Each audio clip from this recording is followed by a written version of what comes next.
Well, here's a slightly cryptic one, which I called persistence of vision.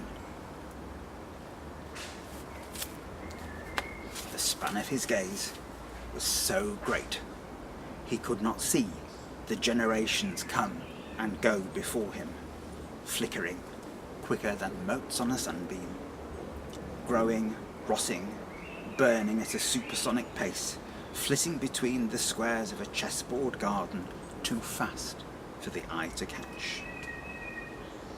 Their monuments lasted a moment longer, before melting like sugar in rain.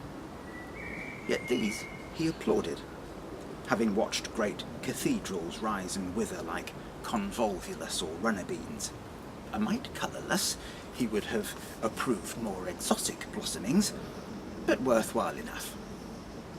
He wondered if perhaps they grew from seed, or rather who pollinated them, so that their brief lives might be perpetuated, and to what end?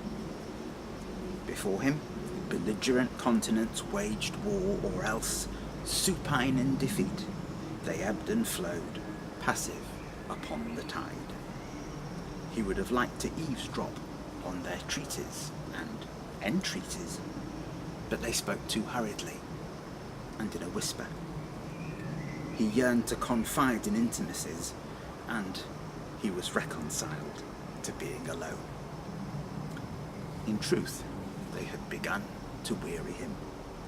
They knew no wisdom, and their refusal to learn was irksome.